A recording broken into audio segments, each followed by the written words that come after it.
আসসালামু আলাইকুম, আমন্ত্রণ জানাচ্ছি নিউজ লাইভ থেকে। আজকের বিশেষ সংবাদ আপডেট নিয়ে হাজির হয়েছি, সাথে থাকুন, জানাচ্ছি বিস্তারিত। অচল অবস্থা কাটাতে যে কোনো সিদ্ধান্ত নেওয়ার বৈধতা অন্তর্বর্তী সরকারের আছে। সরকারি প্রতিষ্ঠানের বিরুদ্ধে সরাসরি তদন্ত ও ব্যবস্থা নেওয়ার প্রস্তাব। ভারত পাকিস্তান ম্যাচ নীরবে বয়কট করেছে বিসিসিআই এর কর্মকর্তারা। এইবার বিস্তারিত। অন্তর্বর্তী সরকারের প্রধান উপদেষ্টা অধ্যাপক মোহাম্মদ ইউনূস জাতীয় সংসদের দক্ষিণ প্লাজায় জুলাই ঘোষণাপত্র পাঠ করেন। সংবিধান দেশের সর্বোচ্চ আইন, তবে এই সংবিধান কিন্তু নিজে আমাদের বলতে পারে না যে আমাদের সেটা মানতে হবে। আমরা সেটা মানি কারণ যেই বিষয়ে দেশের মানুষের একটা মৌন সম্মতি থাকে।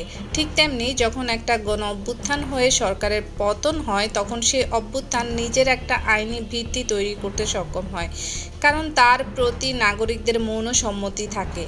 এমনকি তরবারির জোরে এলেও একসময় নাগরিকেরা মেনে নিলে সেটাই সর্বোচ্চ আইনি ভিত্তি পায়। আইনের চিন্তাভাবনার ভেতরেও অস্ট্রিয়ান আমেরিকান জুরিস্ট ও আইন বিশারদ হার্স কেলসনের পিওর থিওরি বলা ল অফ গ্রুনম আইনের মৌলিক ভিত্তি হিসেবে সাধারণত বৈধতার ভাবনা স্বীকৃত। সরকার পতনের পর নতুন সাংবিধানিক কাঠামো সৃষ্টির বৈধতাকেও এই তত্ত্ব স্বীকৃতি দেয়নি। ব্রিটিশ আইনতাত্ত্বিক এইচ.এল.এ. হার্টের রুল অফ রিক গণেশ আরও বলেন যে রাষ্ট্রের সব অঙ্গের প্রতিনিধিরা যদি কোনো শাসককে মেনে নেয় তবে সেই শাসক বৈধ।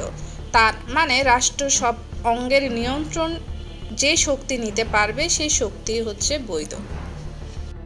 জাতীয় মানবাধিকার কমিশন আইনের খসড়ায় সরকারি প্রতিষ্ঠান ও কর্মকর্তাদের বিরুদ্ধে স্বাধীনভাবে তদন্ত ব্যবস্থা নেওয়ার ক্ষমতা কমিশনকে দেওয়ার প্রস্তাব করা হয়েছে।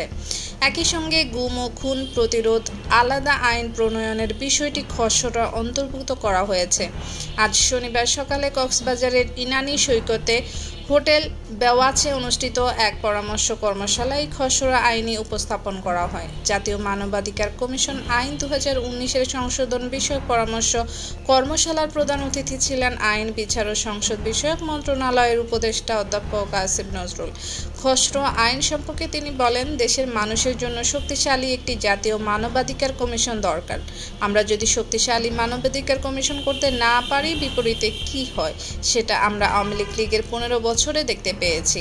আওয়ামী লীগের সরকারের আমলে মানবাধিকার রক্ষা তো দূরের কথা, বরং গুম খুন সহ মানবাধিকার লঙ্ঘনের ঘটনাই বেশি ঘটেছে।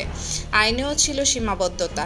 এই সরকার মানবাধিকার রক্ষায় একটি মাইলফলক স্থাপন করে দিয়ে যেতে চায়। ভারত পাকিস্তান ম্যাচ আগামীকাল। এশিয়া কাপে দুবাইয়ে ভারত পাকিস্তান ম্যাচ থাকবে না ভারতীয় ক্রিকেট বোর্ডের বিসিসিআইয়ের বেশিরভাগ শীর্ষ কর্মকর্তা।